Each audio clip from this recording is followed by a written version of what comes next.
இன்றைக்கி நான் mango ice cream செய்ய போகிறேன். பாருங்கள் எவ்வளோ டெம்ப்டிங்காக இருக்குது. இதை வீட்லேயே செய்யலாம்.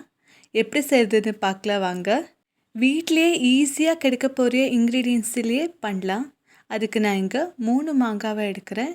3 மாங்காவை நல்லா வாஷ் பண்ணிட்டு, எனக்குன்னா மாங்காய் ஐஸ்கிரீம்னால் ரொம்ப பிடிக்கும். எனக்கு உயிர்னே சொல்லலாம். ரொம்ப பிடிச்ச மாங்காவில் தினமும் வெளியில் சாப்பிட முடியுமா? இல்லை இல்லையா? அதனால் வீட்லேயே எப்படி செய்கிறதுன்னு பார்க்கலாம். நான் இங்கே நல்லா வாஷ் பண்ணிட்டு மாங்காவை இந்த மாதிரி கட் பண்ணிட்டு உள்ளே இருக்கிற திருளெல்லாம் எடுக்க போகிறேன். இந்த மாதிரி பாருங்கள் எவ்வளோ ஜூஸியாக இருக்குது, எவ்வளோ கலர்ஃபுல்லாக இருக்குது இல்லையா? நல்லா எடுத்துட்டு நான் இங்கே எந்த ஃபுட் கலரையும் யூஸ் பண்ணல.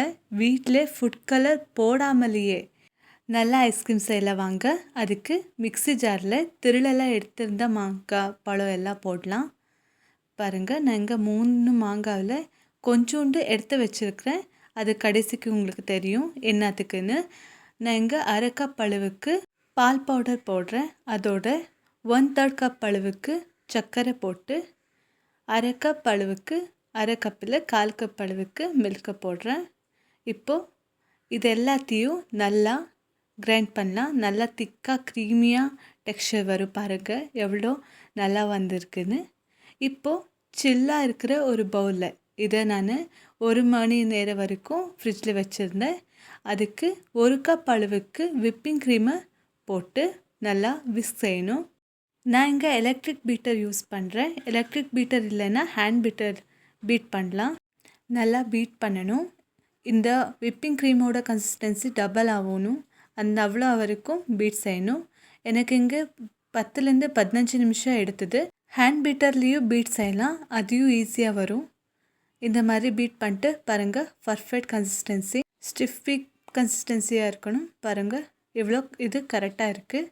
இப்போ இதுக்கு நாங்கள் கிரைண்ட் பண்ணி வச்சுருந்தோம் இல்லையா, அதையும் போட்டு ஒரு வாட்டி மறுபடியும் நல்லா பீட் செய்யணும். இங்கே நிறையா பீட் பண்ணணும்னு கிடையாது, கொஞ்சம் மிக்ஸ் ஆகிற வரைக்கும் நல்லா பீட் பண்ணால் போதும். இப்போது நான் இங்கே ஃபுட் கலர் யூஸ் பண்ணலன்னு சொன்னேன் இல்லையா, அதுக்கு பதிலாக நான் இங்கே கேசரி ஆட் பண்ணுறேன்.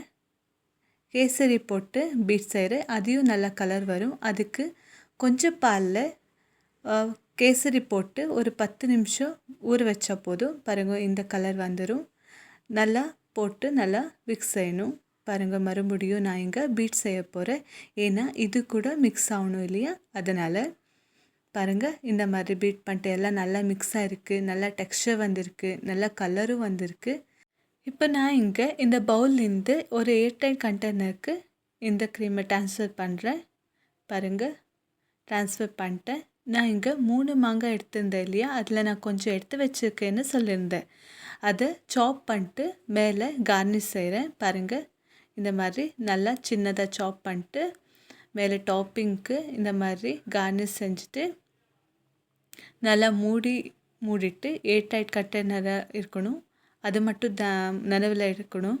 ஏன்னா ஏர்டைட் கண்டெய்னராக இருந்தால் ஃப்ரீஸ் ஆகிறதுக்கு ரொம்ப யூஸ்ஃபுல்லாக இருக்கும். இப்போது நல்லா மூடிட்டு ஒரு 8லேருந்து ஒரு 9 மணி வரைக்கும் இதை ஃப்ரீசரில் வைக்கணும். நான் இங்கே ஃப்ரீசரில் வச்சு எடுத்துருக்கிறேன். பாருங்கள் எப்படி வந்திருக்குன்னு பார்க்கலாம். நாங்கள் பாருங்கள் வீட்டிலையே எவ்வளோ ஈஸியாக செய்ய முடியும் இல்லையா, நிறைய இன்க்ரீடியண்ட் தேவைப்படலை எங்களுக்கு. இப்போது எப்படி வந்திருக்குன்னு பார்க்கலாம். பாருங்கள் எவ்வளோ சூப்பராக வந்திருக்கு. நல்லா செட்டாக இருக்குது ஐஸ்கிரீமு. ஸ்கூப்பரில் எடுக்கிறான். பாருங்கள் எவ்வளோ பர்ஃபெக்டாக வருதுன்னு. ஐஸ்கிரீமு நல்லா க்ரீமியாக இருக்குது, டேஸ்ட்டாகவும் இருக்கும். ஒரு வாட்டி வீட்டில் செஞ்சு பாருங்கள், குழந்தைங்களுக்கு ரொம்ப பிடிக்கும்.